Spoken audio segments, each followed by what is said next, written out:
Hello दोस्तों, शरीर रोग व गंदगी का घर है, सड़कर नष्ट हो जाने वाला है। यह शरीर जरा जीर्ण रोगों का घर है और अत्यंत भंगुर है। यह टूट फूट कर नष्ट हो जाता है। गंदगी और बदबू से भरा यह शरीर सड़कर नष्ट होने वाला है। इस जीवन का अंत निश्चित ही मरण है।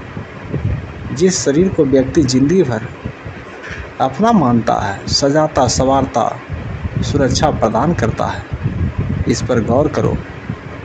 यह तो जोड़ तोड़ कर बनाया हुआ ढांचा है, बीमारियों का भंडार है, झुर्रियों से भर जाएगा और एक दिन मिट्टी में मिल जाएगा। फिर किस बात का मोह। इसलिए होश में आओ, जागो और संसार के सत्य को समझकर निर्माण का परम लाभ पाने में ध्यान लगाओ। इस देह रूपी आकार को ध्यान से समझो। यह वचन में बहुत कोमल, जवानी में सुंदर और आकर्षक हो जाता है। बुढ़ापे में सफ़ेद बाल, झुर्रियाँ, कमर झुकी हुई, सुनने देखने की कमजोरी, उठना बैठना भी किसी सहारे से, रोग और कमजोरी से यदि बुढ़ापा बिस्तर पकड़ ले तो एक दिन एक पल बिताना दुर्लभ हो जाता है। फिर भी जीने का मोह रति भर कम नहीं होता है। शरीर के बाहरी रूप के साथ अंदर की दशा दयनीय होती है। रक्त, मांस, मज्जा, त्वचा आदि के जोड़ से बना शरीर मानो गंदगी का भंडार है। खून, मवाद, पसीने, मल मूत्र से भरा, गंदा और बदबूदार, अंदर बाहर से यदि कुछ दिन सफाई नहीं की जाए तो अपने ही प्रिय काया से घृणा होने लगेगी। शरीर पर कितने ही महंगे सुगंधित क्रीम, लेप, वस्त्र लगाओ, इसके संपर्क में कुछ भी समय रहने पर सभी बदबू से भर जाते हैं। इस सच्चाई के बावजूद व्यक्ति जिंदगी भर बाहरी चीज़ों से श्रृंगार सजाने संवारने में लग जाता है। नकली चीज़ों से काया को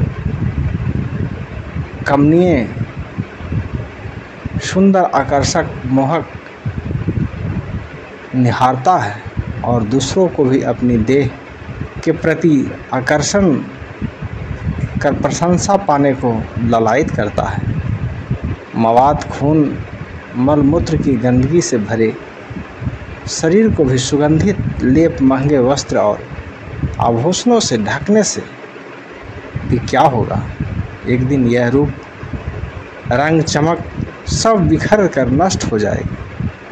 जिसे हम अपना और प्रिय मानने का भ्रम पाले रहते हैं, उसे बचाने के सारे उपाय मिट जाएंगे। भला मौत किसको छोड़ती है? जीवन का अंत मरण तय है। नश्वर शरीर को बाहर से सजाने संवारने की बजाय व्यक्ति अपने चित्त को प्रेम, करुणा, मैत्री, मुदिता के भावों से संवारे। इसे शील, समाधि तथा प्रज्ञा के रत्नों से सजाना चाहिए। जन्म, शरीर, बुढ़ापे और मृत्यु से मुक्ति का निर्माण पथ, जिसे थोड़ा कुम्हलाई हुई, सूखी हुई, बेकार समझकर फेंक दी गई।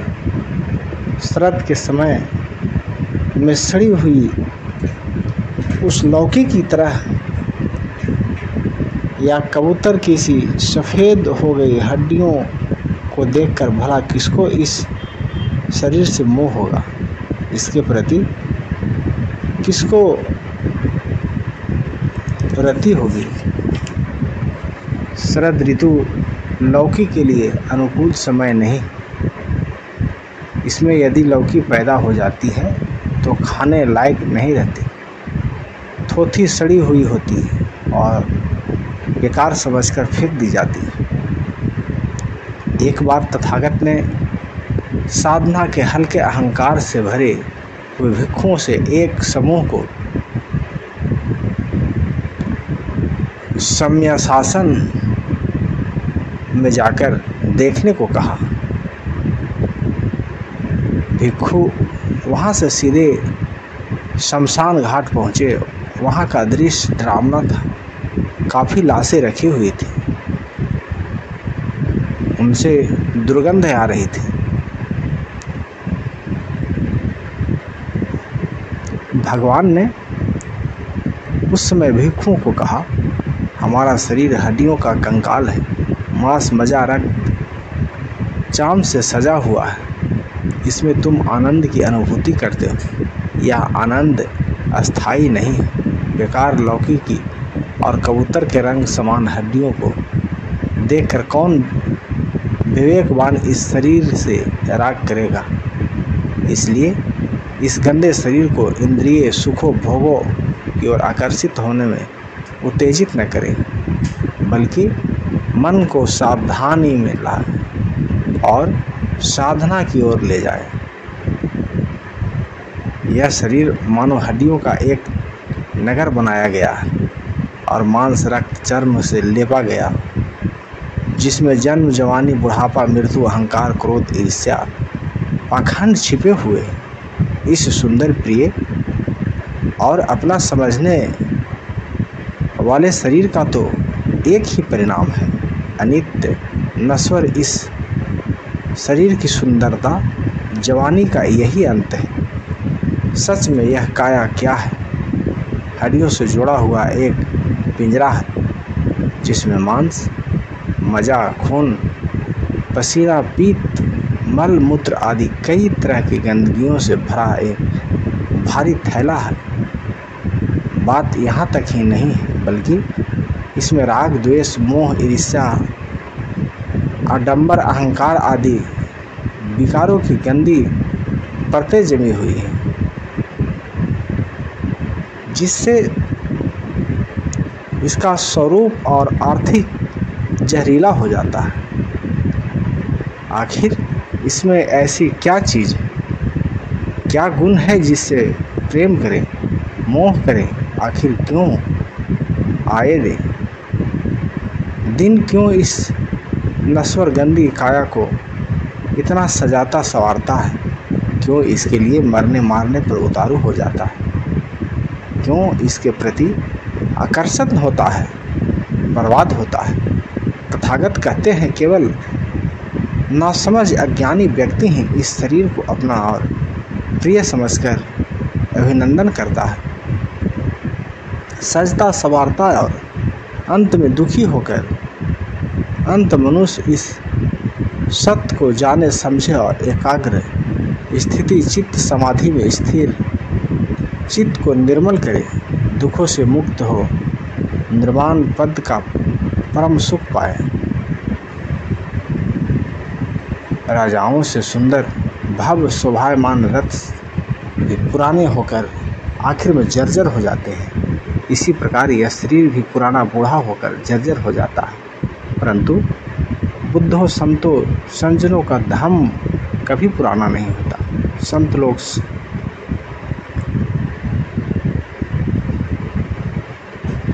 संतों सजनों से ऐसा ही कहते हैं। रथ और वह भी चक्रवर्ती सम्राटों का खूब सजा सजाया मेहनत कला और धन लगाकर शोभामान और मजबूत बनाया जाता है। दुश्मन के तीर भी उसे टकराकर धराशायी हो जाता है। ऐसे शोभायमान रथ पर सवार होकर सम्राट जब राजपथ पर निकलते हैं तो प्रजा देखने को उमड़ पड़ती है। ऐसा रथ भी पुराना होकर एक दिन जर्जर होकर कबाड़ की शरण ग्रहण करता है और जाकर नष्ट हो जाता है। परंतु बुद्धों के द्वारा उपदिष्ट धम्म कभी पुराना नहीं होता। संतों बुद्धों का बताया हुआ सत धम्म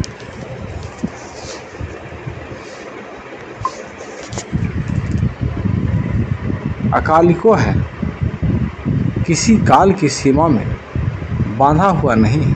यह शील, समाधि और प्रज्ञा का मार्ग है। प्रेम, करुणा, मैत्री, मुदिता के विचार कभी पुराने और जर्जर नहीं होते।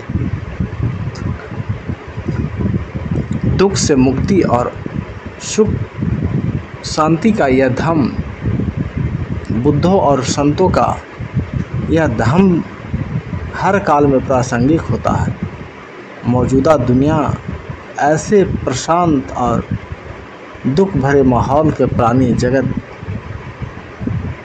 में 2600 साल बाद भी आज बुद्ध का धम्म ज़्यादा प्रासंगिक है। इस शरीर को भी चाहे मन भरकर रोज सजाओ, कितना ही संवारो, कितना ही निखारो, अपने रंग रूप बल की प्रशंसा के कितने ही पुरस्कार पाओ, एक न एक दिन तो जर्जर हो मिट्टी में मिल ही जाएगा। परंतु सत्पुरुषों का धम्म कभी पुराना नहीं, कभी जर्जर नहीं होता, क्योंकि संत अपने अनुभव और विवेक से सत्य की खोज कर मानव कल्याण का मार्ग जगत को बताते हैं।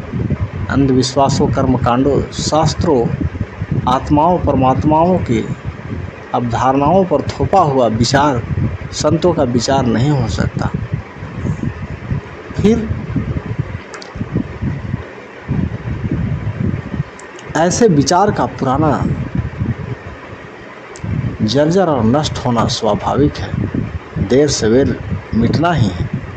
भगवान बुद्ध बार बार दुख, बुढ़ापा, रोग, मृत्यु, नश्वरता की ही बात करते हैं, तो इसका अर्थ यही नहीं है कि वह दुखवादी है।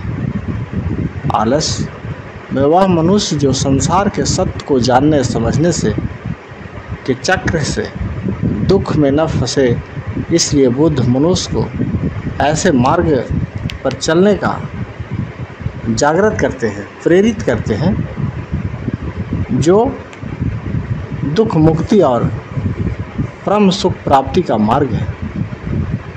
अल्पश्रुति अज्ञानी मनुष्य का शरीर बैल की तरह बढ़ता हुआ बूढ़ा होता है, उसका मांस बढ़ता है, वजन बढ़ता है, परंतु प्रजा नहीं बढ़ती, समझ, ज्ञान, विवेक नहीं बढ़ता। अल्पयुक्त का अर्थ होता है जिससे ज्ञान की बातें कम सुनी, जिसने अभी सुनने की कला भी नहीं।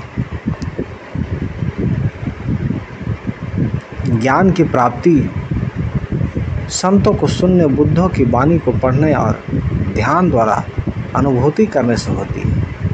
इससे प्रज्ञा की जागृति होती है। तथागत कहते हैं, चाहे कोई लंबे व्याख्यान, उपदेश, भाषण, कथाएं न सुने, लेकिन जो शब्द सुनने से ही किसी को शांति मिले तो वह श्रेष्ठ वचन है, और सुनने वाले भी जिज्ञासु है, श्रावक है। सब कोई धम्म वचन ठीक से सुन ले। जिसमें सुनने की कला नहीं है, स्वभाव नहीं है, श्रावक नहीं है, ऐसी अज्ञानी की उम्र बढ़ने के साथ शरीर की मांसपेशियां, वजन, देह का आकार भी बढ़ता है, लेकिन प्रज्ञा नहीं बढ़ती, प्रज्ञा विकसित नहीं होती। प्रज्ञा कोई शरीर का अंग नहीं है जो उम्र के साथ ही वृद्धि करे। प्रज्ञा जो एक समझ है, जो सही गलत, अच्छा बुरा, लाभ हानि का फर्क करती है। आधुनिक विज्ञान के अनुसार मनुष्य की शारीरिक और मानसिक उम्र समान नहीं होती। अज्ञानी के शरीर का केवल मांस बढ़ता है, ज्ञान, विवेक, समझ नहीं बढ़ता, और यह बैल की तरह जीवन भर बोझा ढोते हुए बूढ़ा होकर जीता और मर जाता है। यह कोई सार्थक जीवन नहीं कहलाता। मृत्यु को चाहिए कि वह संतों बूढ़ों सज्जनों की वाणी सुने, पढ़े, स्वयं अनुभव करे और चित्त को निर्मल कर अपना और दूसरों का भी कल्याण करे। जैसे भोजन शरीर की खुराक है, वैसे ही श्रवण, अध्ययन, चिंतन, ध्यान मन की खुराक है। मन में ज्ञान, समझ, विवेक, प्रज्ञा विकसित करने के लिए यह जानकारी है। व्यक्ति अपने स्थूल नश्वर शरीर को सजाने संवारने में जितना समय और बुद्धि खर्च करता है, यही उतना अपने चंचल चित्त को शांत करने, निखारने में लगाए तो मुक्ति हो जाएगा, दुख हमेशा से मिट जाएगा। विचित्र बात यह है कि अज्ञानी और शरीर प्राकृतिक रूप से बैल की तरह बढ़ता नहीं, बल्कि वह ज़रूरत से ज़्यादा और गरिष्ठ भोजन खाकर आलस्य से स्वयं मोटा और बेडौल बनता जाता है। प्रकृति जन्म के समय सभी अंगों के सही अनुपात पर सुंदर शरीर देती है, लेकिन अज्ञानी उसे स्वयं बैल ही नहीं बल्कि हाथी की तरह बढ़ाता है। उसी वापस समान करने की बजाय महंगे वस्त्रों, गहने, सुगंधियों से सजा और शरीर के बड़े हुए अनावश्यक मांस, वजन और आकार को ढकने झुकाने की लालच कोशिश करता रहता है, लेकिन ज्ञान, विवेक और प्रज्ञा का दीपक जलाने की नहीं सोचता। वह आखिर में दुख ही पाता है। इस काया रूपी घर कारगृह को बनाने वाले गृह कारक तृष्णा की खोज में मैं बिना रुके अनेक जन्मों तक इस संसार में भागता रहता है और बार बार जन्म लेकर दुख ही भोगता है। भगवान बुद्ध जब बोधि वृक्ष के नीचे ध्यान में लीन थे, वैशाख पूर्णिमा के दिन उनको बोधि लाभ प्राप्त हुआ। सूरज अस्त होने से पहले ही सभी सेनाओं को हरा दिया। रात्रि के पहले प्रहर में पूर्वज के अज्ञान रूपी अंधकार को मिटा दिया, पूर्व जन्मों के बीजों को नष्ट कर दिया।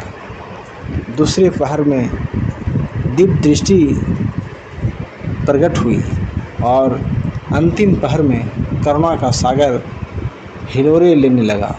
उन्होंने अपना ध्यान प्रतित्य समुत्पाद पर लगाया, फिर उसे अनुलोम और प्रतिलोम क्रम में जाना।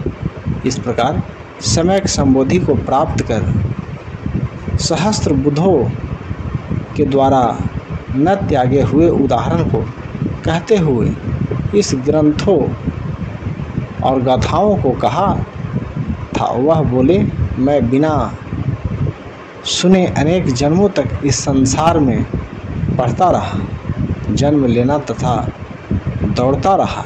इस काया रूपी घर को बनाने वाले गृह कारागार तृष्णा को खोजते हुए बार बार दुखमय जन्म में पड़ता रहा। ये घर बनाने वाले गृह कारक तृष्णा, मैंने तुम्हें देख लिया, पहचान लिया है। अब तू फिर मेरे लिए क्या नया घर शरीर बना सकता है? तेरी सारी कन्या टूट गई है और घर का शिखर भी जर्जर होकर गिर गया है। चित्त पूरी तरह से संस्कारहीन हो गया है। कोई प्रक्रिया नहीं, तृष्णाओं का क्षय हो गया, निर्वाण प्राप्त हो गया। किसी प्राणी का संसार में बार बार जन्म लेना क्यों होता है? इस शरीर रूपी घर को कौन बनाता है?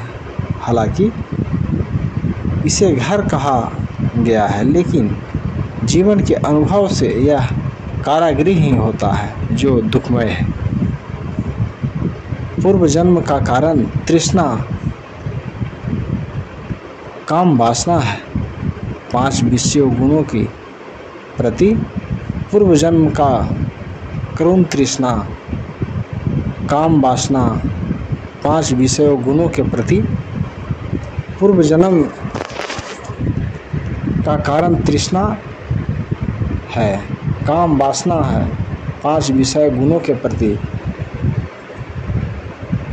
आसक्ति, रूप, रस, गंध, स्पर्श, शब्द के प्रति तृष्णा।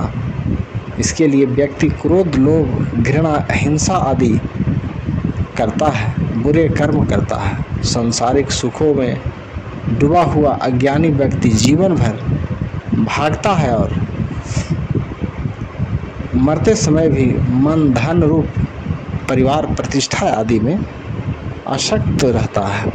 जो छूट रहा है उसी संसार में मन अटका रहता है, चेतना उसी में उलझी रहती है। इससे चेतना फिर किसी ऐसी देह में समझौता कर संसार में आ जाती है। जो अज्ञानी जन इस संसार को अनित्य नहीं मानता है, वह इसी को सुख मानता है। वह जीवन भर शरीर के लिए भागता रहता है।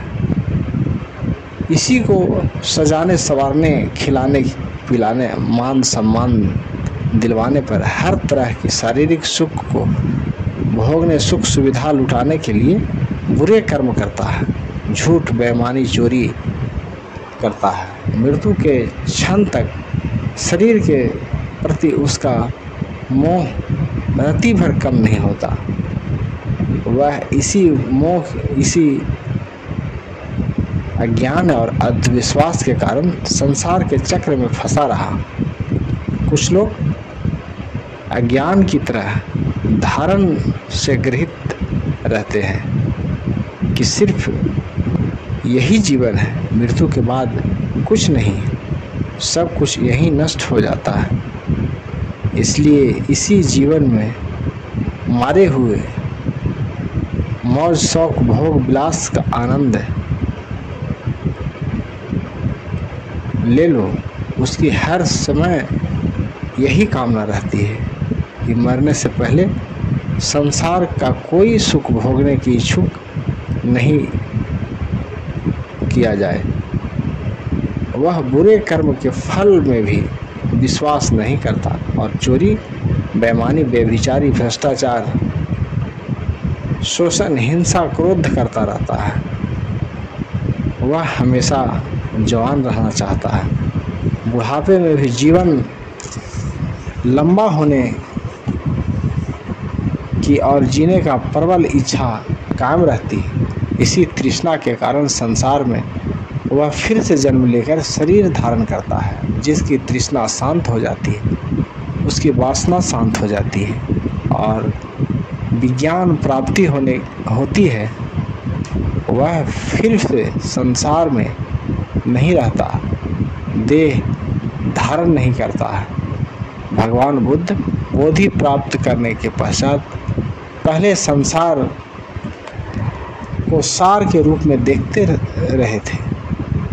अनित्य, दुख, समान की अनुभूति नहीं होने से भव चक्र में फंसकर बार बार जन्म लेने से, लेकिन ध्यान की उच्च आवश्यकता में लीन होकर जब क्रोधी बोधि प्राप्त की तो 4 अरिय सत्य का साक्षात्कार हुआ। अतीत्य, रमुदात्य पाद में लीन होकर जब बोधि प्राप्त की तो 4 अरिय सत्य का आविष्कार हुआ। प्रतीत्य समुत्पाद को जाना, बार बार जन्म लेकर दुश्मन जीवन के कारण तृष्णा को खोज लिया तो उन्होंने कहा, हे तृष्णा, मैं अब तुम्हें अच्छी तरह पहचान लिया है। वहाँ इसको आदर तेरी बास की सारी कंडियां टूट गई है। उनके मुख वजह अविद्या।